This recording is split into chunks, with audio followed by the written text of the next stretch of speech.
Welcome back to the Rebel Tribe podcast. I'm your host, Melodian, and today's conversation is about voice and discernment and empowerment.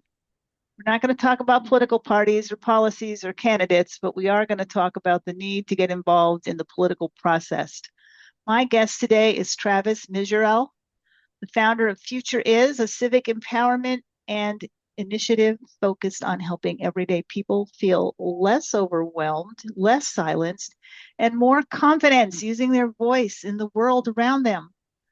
Travis's work comes from a deeply personal place. He has spent years navigating this whole process and being told his vision for a more people-centered system was either too big or too idealistic. And ladies, have we not heard that 100 times in our own endeavors? We're either too big or too idealistic. And yet he kept going, building a team, refining the mission, committing to the belief that feeling powerless is not a personal failure, but it's often the result of systems that were never designed for everyday people to thrive. And now you know why, because we don't often have a male on our little ladies podcast, but this is why, because he's been where we are, okay? He has been where we are. It is not necessarily a woman-centered thing. So today we're talking about discernment over outrage, people first versus power first leadership, and how, I'm not even going to say how women, how really all of us can stay informed, grounded, and confident without burning out or getting pulled into constant division. This is not going to be a political debate. It's a conversation about agency and clarity and reclaiming your voice in a very noisy world. So Travis, welcome to the Rebel Tribe. Yeah, thank you for having me. I am so glad to have you here because after reading some about you, I did see that you are very much have gone through what so many of my listeners go through regularly. So it'll be great to have your perspective on things. So for my listeners that are meeting you for the first time, who exactly are you outside of titles and projects? Yeah, sure. So first, the organization is FINC, Futures Now Coalition. That's the name of the organization. But outside of that, so pretty much my background, I'm not that active outside of it. I kind of live and breathe this mission right now. But I have a dog, a Shih Tzu puppy right now. I go hiking on the weekend with my dad. Very close to both my parents, and really my biggest piece and what ties into this, like some people think like, oh, you've been political all your life. It's like, nah, I mean, around 2016 is really when I got more political. But beyond that, it's really the way I see the world is very in like a sociological perspective. I'm always looking at how people have different perspectives, see the world differently than one another. And so all my life, it was more of like a psychology, sociological, like a pattern recognition of human behaviors. I'm neurodiverse, autistic, and I didn't even know specifically that title until about 4 years ago.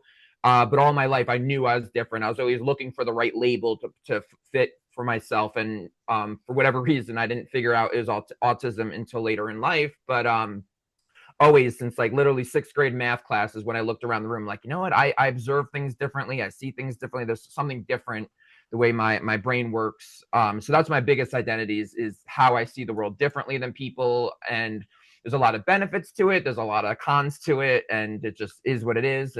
But I wouldn't be here with the mission if I didn't have this neurodiverse outlook on life. So hopefully as this succeeds, it's worth all the pain and misfortune that I've been through in my life. Well, I don't particularly like labels. I think that we're all created exactly the way we're supposed to be for the mission we're supposed to accomplish in life. So I don't know. That's just my take on it. When you said you were looking for a label, it's like, oh, don't do that. Yeah, I don't like yeah, labels. that's a good Okay. point. Good point. But you have shared that you have faced social anxiety and depression and being told your vision was too big. What helps you keep moving forward anyway? Because a lot of people would have given up by now. Yeah, I mean, in a lot of ways, kind of my whole life, people didn't like what I gravitated towards, the way I saw things. So it was kind of like really just all my life, I've been very okay with being alone. I'm very happy with myself. I would even at a young age, I would tell my parents like, I didn't always love life, but I always loved myself. So I'd say that that's a big part, is like I was always confident in myself, but not how I was perceived by others. And so I just held on to that. I know that I see it. I have like a very logical way that I see the world. And so even if others don't aren't listening through and like hearing me out on how it all connects, how all the dots are connected, I know it, and I could spell it out if they gave me the time, and it's just they have to take me seriously in order to actually hear it out and have an open mind, and also spend the time to hear me out. And so, I kind of held on to just my own inner confidence, as well as just the handful of people that did believe in me, did hear me out. And so I guess the main thing would be holding on to that. Was there like a personal experience that made you realize that you're not alone in this, that many people feel discouraged or silenced or disconnected from having a real voice in the world? Yeah, really. Well, again, kind of throughout my whole life, even kind of starting in high school, I would start talking about how I saw the world like not like, I guess I'd say I saw the world differently from how the system portrays the world. And I would talk about I would call it like the collective reality or consensus reality, like the or objective reality, that there's certain pieces of reality that we could see that is different from how they talk about it in the mainstream world, and there's just not the right language necessarily, and it's still not something that has like kind of had a standard or anything. But so even in high school, I'd have a couple people that would like be really intrigued by what I would say, and like really believe that one day I could make a big difference in society in some kind of a way. Um, and so, it started with that. Again, that sixth grade math class was that big moment where I knew my mind was quite unique. And then in high school, I was being able to articulate a little bit better. And then even in college, I was getting better and better over my life. And then again, it wasn't until about 2016 when I was watching, we're not going to get into all the details, but like watching Bernie versus Trump, and that part of the election got me into politics. Before that, I was not at all looking at politics. I just saw it as the same old same, doesn't make much of a difference. And then I started connecting the dots of like the way I see things sociologically, the way I see the different patterns of human behaviors. And like, I'm like, you know what, there is a way to like start connecting the dots where like people across beliefs can actually agree on some fundamental infrastructure of our society.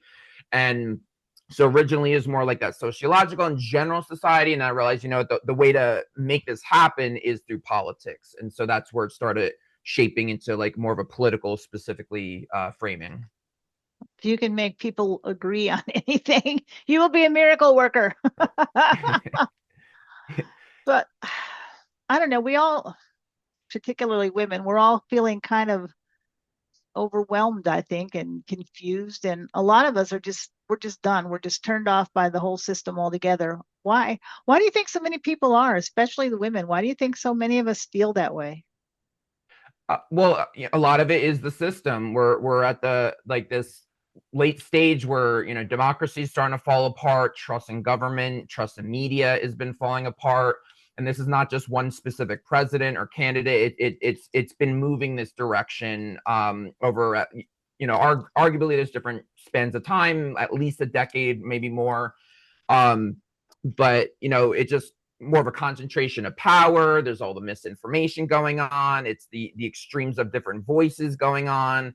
And so things are just chaotic. And I feel, I guess at the heart of it, I feel like we're trying to transition into a more advanced civilization, and there's a lot of roadblocks before that can happen. Like the internet is a huge move forward in our society, but we're not using it the right way yet. Like we're using social media with drama and fighting and yelling at each other. Like for the first time in human history, we could have millions of people interconnected now, and we're just not using that correctly. And again, a lot of it's because the concentration of power of who's able to control social media in general, and all the different pieces of our technologies. It's like, it's big tech owns the, all these technologies, all these tools. And so they're moving it towards what makes them profits and what benefits them and their partners and who they're aligned with. where it's not for the common good, it's not for the common interest of all of us. So that's a key problem.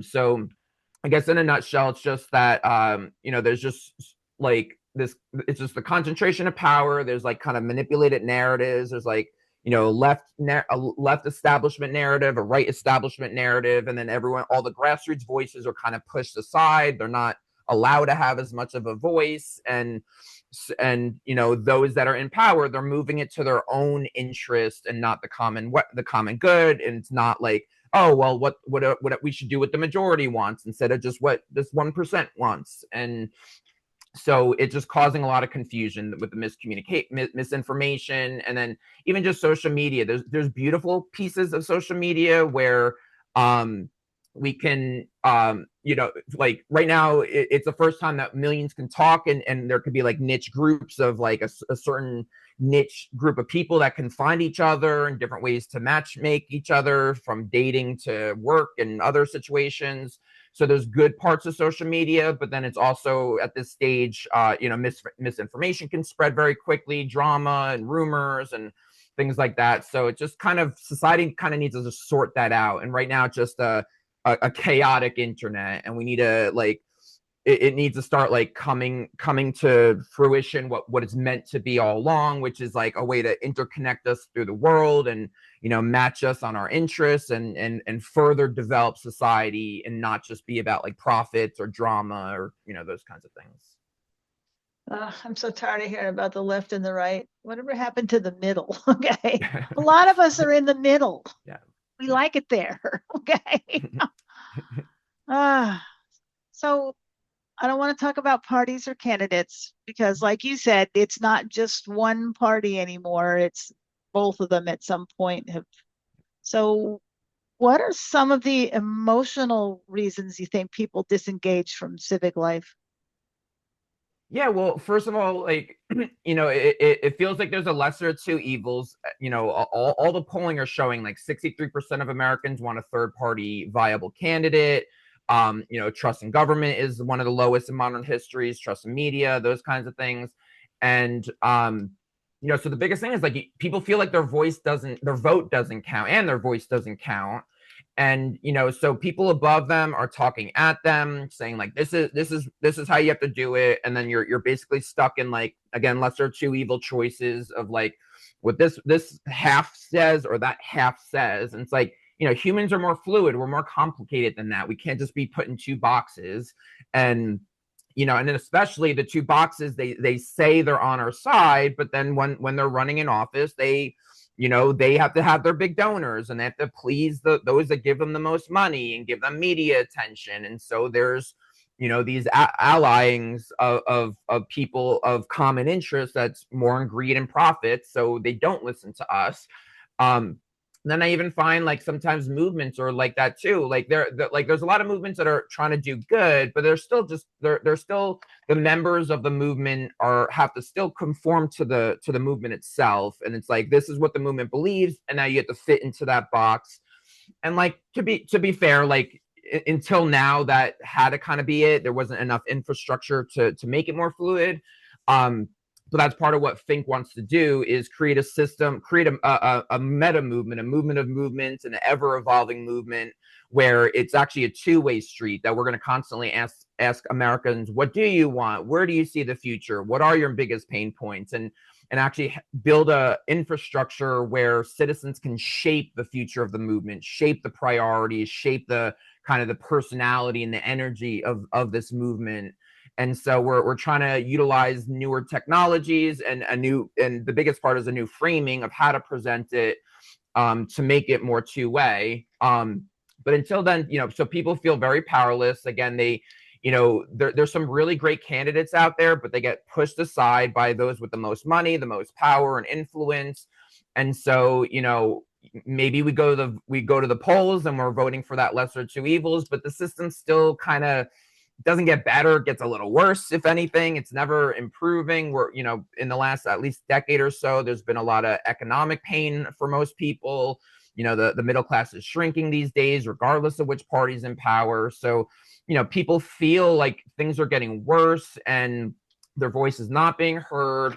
And then I guess the last thing on that is, people feel that, they get so excited that their side is winning, and then it's like, okay, where I'm not seeing it. I'm not seeing my own life improving, and then that hurts the compromise factor, that like no one wants to compromise because it feels like you don't get anything. So then when there's one issue to talk about, it feels like everyone's like so desperate, like I'm not winning anything, I need to win this one. So like it feels like the stakes are so high, where I believe if we started fixing democracy and people started winning, then it'd be like, all right, I won the last two policies or candidates or whatever, and now that I lost this one, maybe it's not so bad. I already got some of what I want, so you can have some of what you want.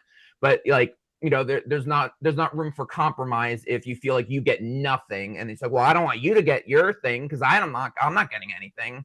So those are a lot of the things that I feel are causing the problem. What does it do to our confidence? I mean, seriously, what does it do when we feel like our voice doesn't matter? Yeah, it just, I mean, feeling disempowered and hopeless, helpless, it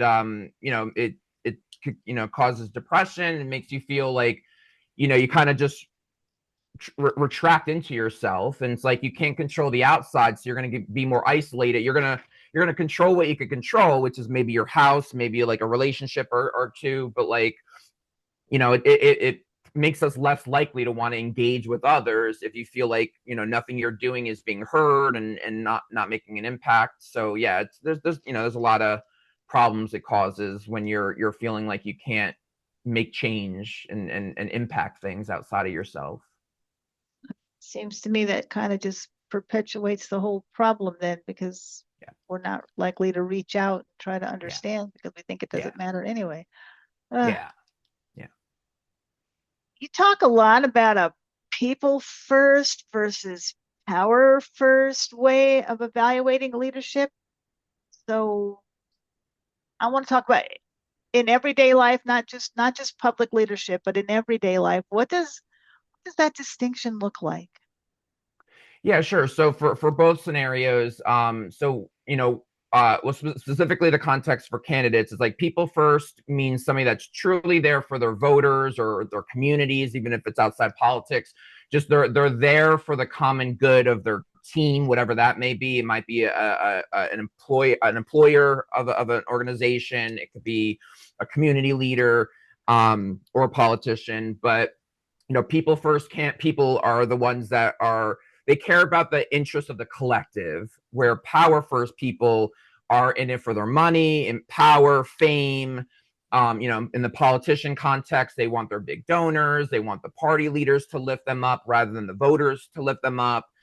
And in the regular world, some people would say it's just like selfishness, greed, you're the greedy ones. If you're, like certain big CEOs that we know are like multi-billionaires, and yet their main employees barely make minimum wage and like no good health care. So that's a power first person. They're extracting as much money and power and influence out of what they've built, for their own benefit. Where people first is going to be like, you know what, I can survive with only a few $1 billion instead of tens of billions of dollars, and now my people can have health care, and they can, they'll have a little bit more say in the company, and they, decent wages, and so in a nutshell, like the people first ones, they're gonna take, like, maybe they're going to take a larger share if they're the leader or whatever. Maybe they deserve something more than the average person, but like, leave some for the rest. Don't just take every legally, like take to the legal limit of how much you could not give everyone under you. So that would be overall what I would say about that. So how can we use that? How can we use that people first versus power first lens, not just in civic life, but in like business or community leadership?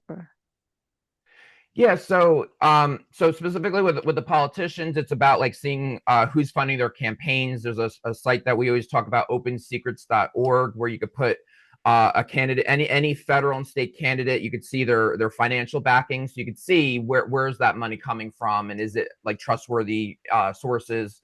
In terms of outside of politics, um, it's going to vary depending on who the person is. Some of it might just be judging their decision making. How are they running their business? Are they caring about their employees, caring about the impact they make outside of their organization, care about their environmental impact, their general society impact? Are they building a warehouse or whatever, but now it's like going to hurt that town, that village, whatever. So I guess it's really looking at the decisions that they're making, and are they caring about the common good? And they don't have to. Not everyone's going to be completely altruistic and just completely sacrifice everything. Maybe maybe they deserve more money or whatnot for their successes, but to take the maximum that they could take from society for themselves, that's dangerous. And so the people first are those kinds of people that are going to look at you as a product, whether you're a customer or an employee. You're more of like a tool, a product. You're a gear in the factory. So that's more of a power first person. They're going to see you more of an object than a human being. So I guess and people first is about seeing us as a collective, that it's not just one person's value. In we what shines about humanity is us as a collective. What we built, this world you can't say like, oh, this person invented the cell phone, this person invented the internet, this person invented the car. No, it was built on society. That there are thousands, millions of people contributed to all these inventions. A cell phone couldn't exist without a traditional phone. A traditional phone couldn't have existed without like the what's that thing, the Morse code thing, I forget offhand. So tech advanced off of each other, language advances off of older language. So no one can say, oh, I built this 100% by myself. No one did. You went to college, and that was from that was on the backs of other people in society. You take a road to your job, and somebody built that road. So we're collective, and not, if we were all individual, we would just still be cavemen with no language, and like be very primitive. We couldn't advance without growing as a collective instead of individuals. So are there red flags, like something we should be looking for in terms of power first leadership that we should be aware of? Yeah, I mean, like I think I touched on a good amount of it, but it's mostly like looking at their decision making, and are they purely extracting like almost everything they can out of society or out of their employees, or are they giving the extra benefits to people? There's like B corporations out there now that they're for profit, but they're still they follow certain guidelines of like environmental protections and employee benefits and things like that. So it varies depending on where you're looking at it, but it boils down to like the decision making. If they have the choice that they could take like 100% of this money or resource or whatever, but they take less than that and give the rest to the collective, that's a good sign. So I guess in the simplest words, it's like if they seem to make a lot of selfish decisions, like purely selfish, and like we're all entitled to some self-interest, but like there should be a limit of like, if you're just pulling everything you can from everyone else, then that's the red flag. So I'd say whether it's a community leader or an employer, most of these people in leadership have some kind of history that you could search online, and just kind of look at their actions and look, do they do things that are selfless? Some of it gets complicated, like some of the billionaires, like they'll donate millions of dollars to a foundation, but then at surface level it looks generous, but then you look at it and they're doing it for a big tax write-off and PR, and like their only incentive is that I'm gonna get a return on this investment. Yes, I'm giving 10 million here, but the amount of PR and tax write-offs, I'm actually gonna make $30 million back. And like, so that's a little harder to distinguish. I guess AI now might be able to help with that if you ask the right questions with AI, but some complexities. That's why I think we're building digital democracy to like streamline this information and make it easier for politicians. Probably eventually there'll be definitely eventually there'll be a side beyond politics where it's more like you can look at organization leaders and other community leaders. It'll eventually expand past politics, but that'll be several years down the line. Well, I don't know about you, but I feel like I just information overload every time. Yeah. And you never know what's true, what's not true. Are there some ways? Because one of my biggest gripes about things right now is I don't think the kids in school are actually being taught to think. Yeah. I think we're being taught to regurgitate facts for an Yeah. exam. Are there ways, like practical ways, that people can learn to think more critically without becoming cynical or exhausted because goodness knows. Yeah. I mean, the hardest thing right now, like, because there's, I'm sure thousands of different like online courses. There's other podcasts, YouTube videos. There's so much out there that I'm sure is wonderful. And I guess it's more about overcoming the choice paralysis and like figuring out who you could trust and like what would be a good source of this kind of information. But there's tons of sources out there. There's like Coursera or something. It's like a big online course thing. I know LinkedIn is doing courses now. I think YouTube has courses. Because I 100% agree with you that we're just regurgitating facts. They don't want us to critically think. They want us to be the sheep that follows those that are in leadership. And so you have to turn to the internet and other people for help. So I know it's all out there. I mean, with us, one of the big pieces of what we're trying to do with digital democracy in the long term and the short term, our digital politics hub that's launching around New Year's is is starting to find like more political related sources of like people that talk about political issues that are more trustworthy, like podcasters, YouTubers, independent journalists. So we're trying to start building a trusted database of trusted voices in different communities, things that citizens can recommend. Oh, this podcast is great, that person. And then eventually build a rating system around that of like making sure they stay accountable. Those voices are held accountable and they stay true to their word and their mission.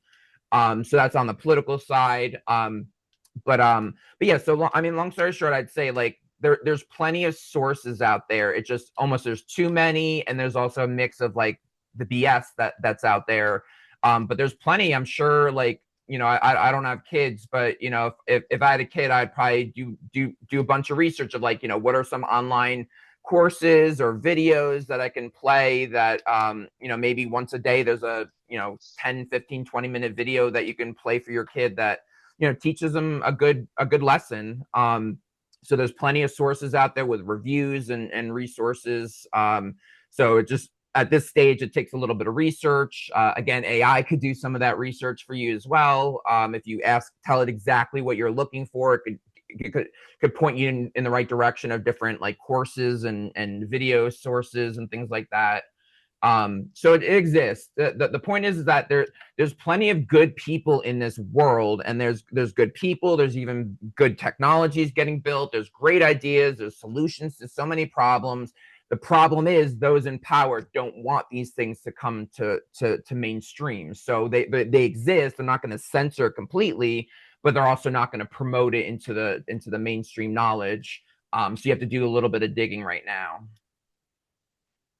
So is there something we can do? I don't know, some kind of habit or something that we can start using, a tool we can start using so that we can actually better discern what's real and what's exaggerated, what's an outright fabrication, what's manipulative. Is there some way we can learn to tell? Yeah, well, specifically with politics, like our digital politics hub that's launching right now is it's gonna have like a kind of a voter checklist of like check these different things. It's not about like where they stand on healthcare or immigration or those things. That's for you to decide, but it helps you decide the legitimacy of a candidate, look at their funding, look at their history, do they fulfill their promises. So we're developing kind of checklists for that on the political side. A lot of that can end up translating elsewhere, but kind of like, I mean, especially those that use social media, one important thing is that, if you're listening to a podcast and you like them, you think you feel like you trust them and they're giving you good information, help share them, like them, share them, even this podcast, people that are following you regularly, share it on as many platforms as you can. Let people know. Part of what Fink wants to do is help citizens understand that, like, if we all try to just amplify the better voices as much as we can and kind of push away the noise, the BS, the drama, the misinformation, that'll be one way to start shifting the everything differently. So it's not just politics, but any kind of, again, podcasts, YouTubers, other kind of influencers. Like, social media is the rise of independent journalism, independent voices. Like, to me, I think it's so important, and it's again not being used correctly, social media. But if we do this, if we make a more concerted effort to amplify better voices, that is one way to do that. So I guess some of it just feeling intuitively, does this person have good intentions? Like, I really go back to a lot of these decisions is about, does this person have the right intentions? We talk about that in politics with, like, I'm not here to tell we're never here to tell anyone vote left or vote right, but we're here to say, does that person have intentions to make society better, to make the lives of voters better, or is their intention just self-serving? And so that applies to everyone. So, there's not always a checklist answer, but some of it's intuitive, listening to them. Some of it is doing a little research on their decision making and how they take care of their communities and what do they do outside. Do they take 100% of that their benefits, or they share some of the success? So those are some of the ways to look at all that. Well, I have to admit, I used to be very much involved in the whole process. And I've kind of pulled back a little bit lately, just to protect my own mental health, to be honest. Okay. To protect my own mental health, because, oh my gosh, can't even say anything anymore without being instantly attacked.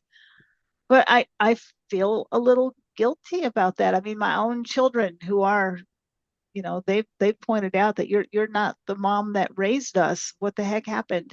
How do we balance that? How do we balance caring about the world and wanting to be involved and still protecting our own mental, emotional, our own health? How do we do that?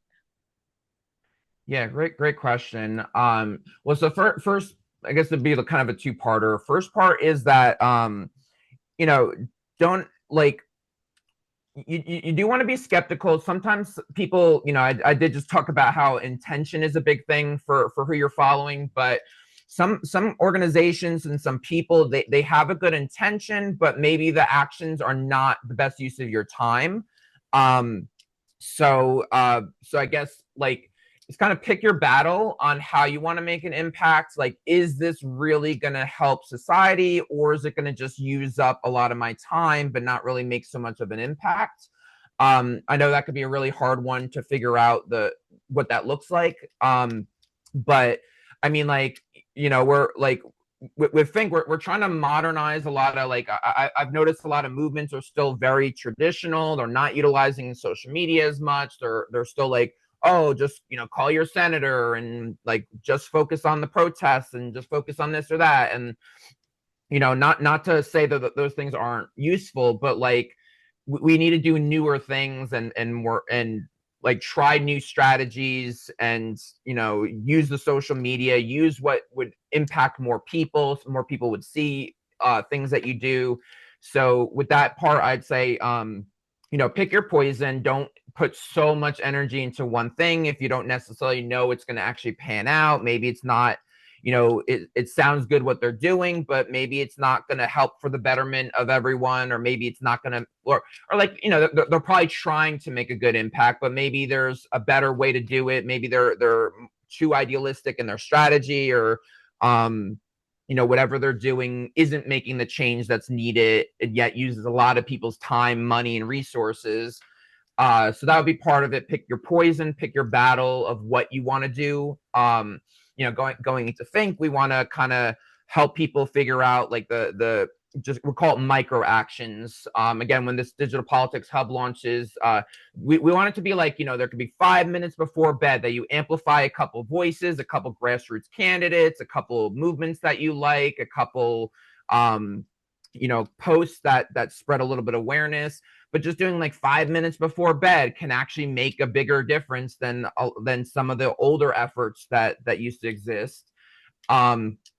And so to balance it with your own life, like, I guess you have to decide how much time you want to carve out for these things. Again, what we're trying to do is make it where there's less of an effort to make more of an impact, where you do a couple little actions just on your phone or computer, and it'll actually make a difference, rather than, having to do something that's really big, spends 4 or 5 hours, and things like that. So, but carve out, how much time are you really going to spend on the betterment of everything versus your own mental health, your own importance, your own family, your own job. So just making sure you're keeping time for both. You have segments for the collective, you have segments for yourself, and then that you're also picking those battles wisely. I love that. There's going to be little things that we can do. That's awesome, because I want to be back out participating, but quite frankly, I don't want to be an activist, and I surely don't want to live online arguing with everybody else out there, because every time you post anything anymore, it devolves into an argument. What is it going to look like? Is there going to be like a list or something that we're going to have of little things we can do, or what? How's that going to work? That's kind of exciting. Yeah. So when you go, this is one of the main parts of the hub that's launching. So there'll be a section that we, at this stage, you check on it once a week. And there'll be different videos to share, slideshows, like so different things that might spread awareness about money in politics, or how to better assess a leader. More details of like how people can make just a small difference digitally. Because that's really the key, is that with the digital age, we can magnify our impact. That's how the rich got so rich these days, is that, you don't have to mail a letter and then a week goes by, it gets shipped across the country, comes back. The digital age has streamlined so much, except for our politics and activism. So there'll be, again, we call it micro actions. There'll be a section where it'll be like, here's the video, and then we'll show you all the platforms that you could share it on, and then it's up to you. So there'll be like a TikTok link, an Instagram, Facebook, and YouTube link at first, 4 different links.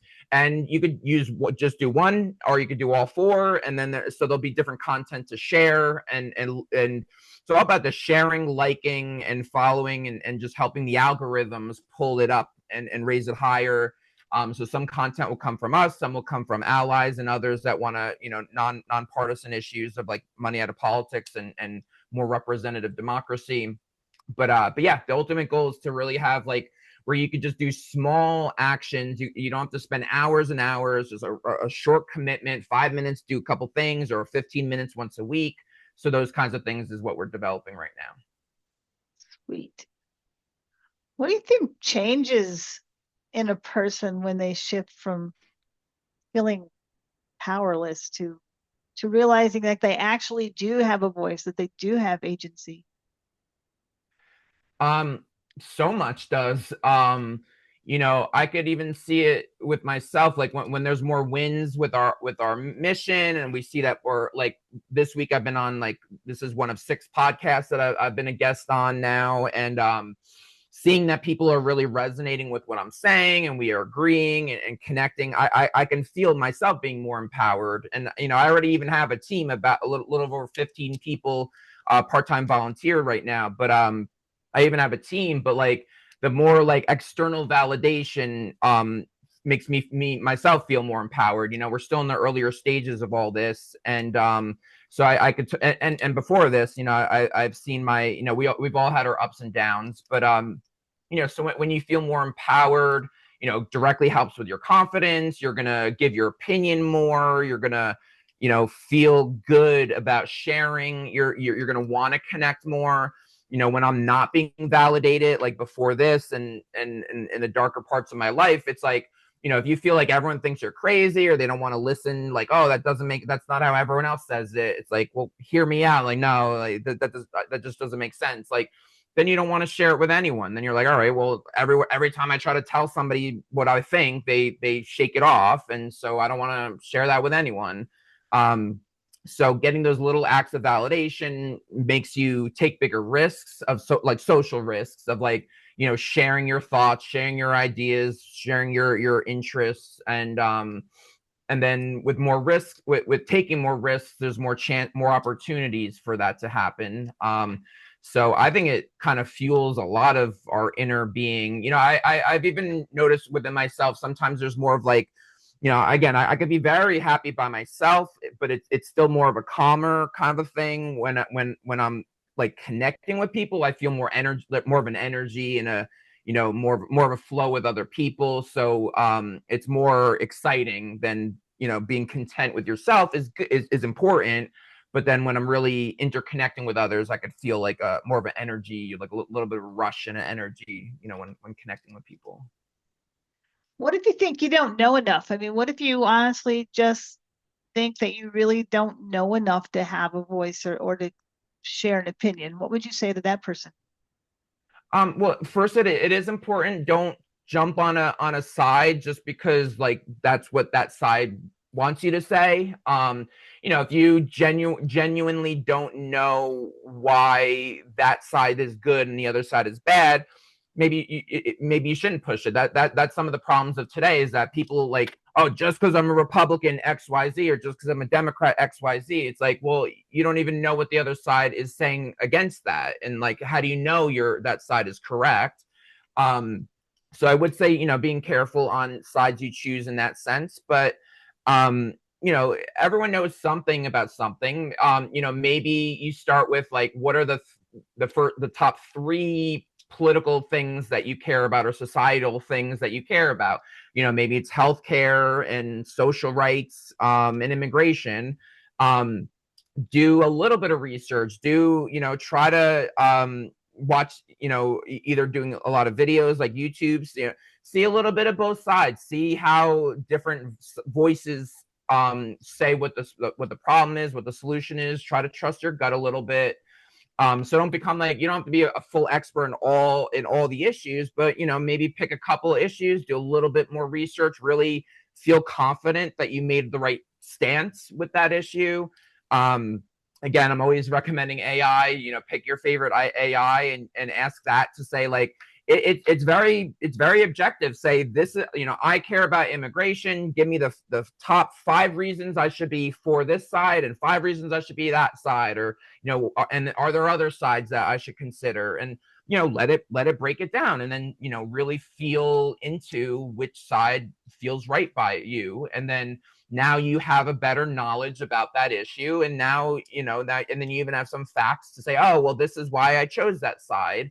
But most people are not super political. Like that's a big part of what we're doing at Think, is that nobody wants politics to be a second job, to just be aware of what's going on. So we want to streamline it, make it easier. Also, there's a certain surface level that you need to be in. Like, I'll admit, I'm not in the weeds of like, oh, Trump's blah blah blah policy that he's pushing. What do you think of that? I don't go into the weeds of all this stuff. I just see generally what they're doing, approval ratings, how Americans feel, how's the economy doing. I just look at kind of the broad scope of what's going on. It's kind of like zoomed out politics. You don't have to zoom in and look at all the current events, because everything's a pattern. Oh, that's a good way to say it. So, my brain's all about pattern recognition. And I know like not everyone can see things in patterns, but it's not like something that Trump or another candidate does tomorrow, it's usually not outside of what they're normally going to do. Like, yeah, it's bad. I'm not saying like, things can happen that are really bad, but it's not, it's always within their pattern. Like they're going to make similar kind of decisions, similar things that are going to make people feel a certain way. And so you don't need to know the content. You just need to kind of generally know the patterns that are happening. Like, oh, like Republicans generally do this. Democrats generally go this direction. Trump generally goes this direction. So it's kind of like, don't worry about getting into the weeds, knowing all the current events. Keep it general, and again, with like certain policy stances, like, immigration or healthcare or whatever, just stay general. If you could care about healthcare, you could know what you think you could fight for a certain solution to healthcare. You don't need to know every legislation that's happening, each state, this and that. You don't need to know all that. You just know generally where you want it to go, and whether we're moving in the right or wrong direction is kind of how to do it. So I guess it's like kind of looking at the patterns, kind of seeing it as a more broad scale, not having to feel like you have to go in all the current events, and just generally seeing the general direction of society, general directions of parties and different people. There might be a certain politician that you do really trust. You don't need to know everything that they're doing. Once you feel you really trust them, yeah, check in with them every now and then, but generally that they're going to make good decisions, and now you trust them to make decisions even when you're not watching. So that's kind of it. Not going too far into these details. You talk a lot about frustration turning into ownership. What does that look like exactly? Yeah, so the one thing, like, people can feel very bleak right now that, like, the country is extremely divided, that trust in government's decreasing, democracy's crumbling slowly. Some people think we're gonna have like a civil war at some point, or like an apocalypse. It is very scary times. But the one thing that you can actually look at is that there's a lot of things where most Americans do agree. Again, like 63% of Americans want a viable third-party candidate. For the first time pretty much ever in modern history, more people identify as an independent rather than one of the two parties. Things are changing. People want change. The system isn't changing, but the culture is improving. The culture is not what they portray it to be. They want us to be divided. They want the extremes to butt heads. But when you really look at it, like there's a lot of things that people want. Most people, like 85-90% of people, want money out of politics. Most people don't like gerrymandering. Most people want a fair democracy. Most people want accountability and transparency in the system. So there's a lot of common areas that they just won't touch because it's threatening to the power. Those in power, they don't want term limits. They don't want a cap on their money intake. So they're not doing the things that most Americans want. And instead, we're focusing on the things that like keep teeter-tottering since like the 60s and 70s. We're dealing with the same issues back then really dealing with AI and automation taking over jobs and all this stuff. We're not dealing with that. We're dealing with things that we've been dealing with for decades. Kind of lost my train of thought there, but I forget the initial question. Sorry. But I think I probably answered it. I think so. Hey, it's okay. When I get up on my soapbox, I'm just as bad, so don't feel bad.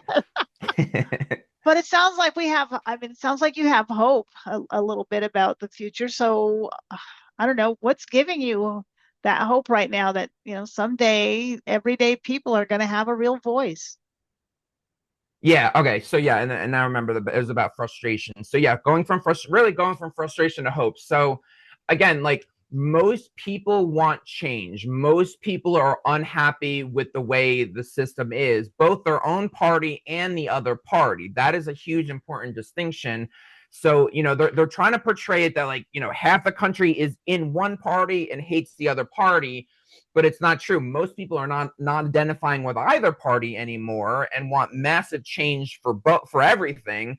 And so really, the hope that I see is like, I know there's a lot of people, a lot of organizations, movements that are trying to start working together, trying to build their bridges. Not going too great. I mean, it's moving slowly. They have a lot to work on, but they're moving slowly in that direction. But it's going to sound like narcissistic or whatever, but I really believe that Fink has the right answer of like, there's all these solutions that already exist. There's civic technologies that already exist. There's so many things that will significantly change the system. And the only missing piece is that they're fragmented solutions. And so we want to build an umbrella infrastructure to interconnect these different solutions. We want one shared infrastructure that's citizen owned, not owned by Fink, not owned by big tech, not owned by gatekeepers of the parties. We want citizens to own this shared infrastructure where, where these existing technologies can start living inside of, because there's a lot of great technologies and movements and so on. And the problem is most people don't know they exist because, they're not for profit. And because they're not for profit, they can't build their technology and market it to millions of people at the same time, because marketing is a very expensive piece.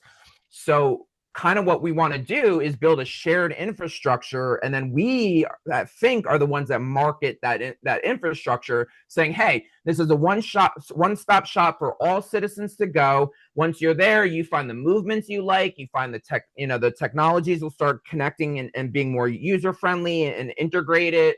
And there's people that are inside of it. There could be two movements that fundamentally don't get along at all, and that's fine, but they're going to use the same shared infrastructure. So people coming into this new movement of movements, this meta movement, you'll find the flavor that you like. So already we have people on in our meta movement that are identify as anarchists, from anarchists to socialists, from Democratic centrists to moderates, libertarians, Green Party. We have people of all flavors that are joining this, that love what we're talking about. They're not seeing anything we're saying as partisan or dividing. And just most people want change, and most people want a fair system. So I guess in a nutshell, what the language and the framing that we want to bring is what we call digital politics. Is like, if we look at democracy as a system that we could redesign and stay there, there's no partisan sides to wanting to fix the system itself. There's divides when you say what's the solution for healthcare, immigration, so on and so forth. But the system itself, 85-90% of Americans would want the same thing. Most people, like, digital democracy one day will be where you could put a zip code in. You'll see every candidate side by side. Where do they stand on issues? Who's funding their campaign? Where's that money coming from? Is there a conflict of interest? How consistent are they in promises? Everyone would want that. Democrat, Republican voters, the voters would want these kinds of things, transparency. And so, if Americans focus on improving the system itself, like how we choose our leaders, and fix that, everything else will slowly fall into place. It's all about that we're just picking the wrong leaders because the selection process itself is rigged. That the Democrats and Republicans, they run their own rules on how citizens get to choose their candidates, and that's the biggest problem. If we bypass that and do it digitally, if we have one system where everyone's side by side, Democrat, Republican, and third party, and then you see all your choices, you see the electability, do they have a chance to win? Are they gaining favorability by the voters? If all that was streamlined for the American people, most people would love that. And it's also cheaper, more user-friendly, and efficient than the current system that we do now. So, so that's, what we're bringing to the forefront, most people can agree with, and there's like virtually no way there's no like heated debate on it. It just totally makes sense to build a system like this. So if you could leave listeners today with like one takeaway about reclaiming their voice and their power, what would it be?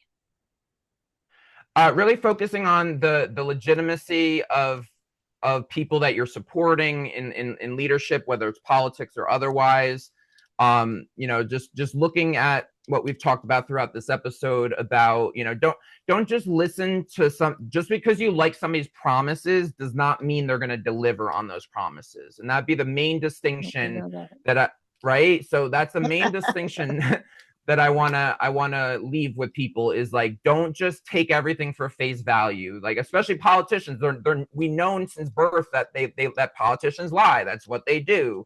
So it's like, do a little digging, do what you can to find out, like, yes, I like what they're saying, but are they going to actually fulfill those promises? So that would be the main thing.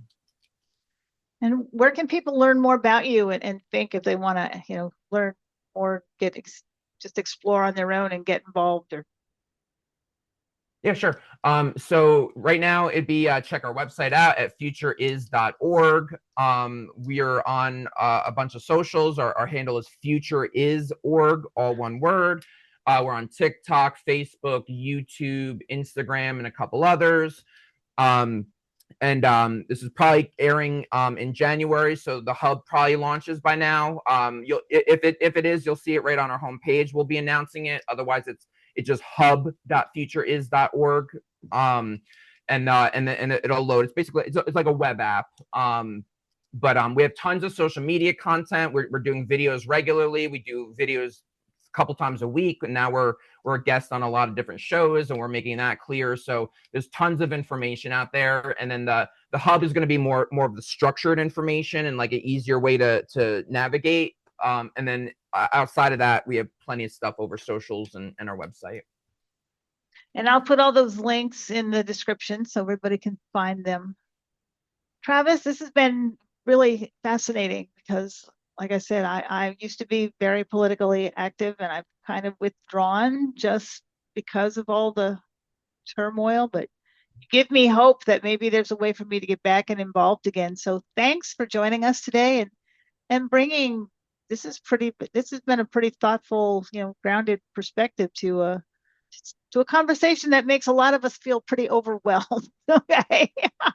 So I really appreciate the way that you frame this discernment and agency and staying engaged without losing ourselves in all the noise that's out there. So to everyone listening, my hope is that today's conversation reminded you of this. You don't have to be louder. You don't have to be angrier. You don't have to be more extreme to have a voice. You don't have to know everything to participate thoughtfully. And you don't have to burn yourself out now, apparently, to care about the world around you. So I'm all about all of that. This episode wasn't about sides and it wasn't about labels. It was about clarity and confidence and choosing people first leadership in every area, from our communities to our relationships to the way we show up for ourselves. So if this resonated with you, please, I invite you, sit with it, reflect on where you may have felt a little bit powerless, where you might be ready to reclaim a little more agency. And as always, thank you for being part of the Rebel Tribe. This is a space where real conversations happen.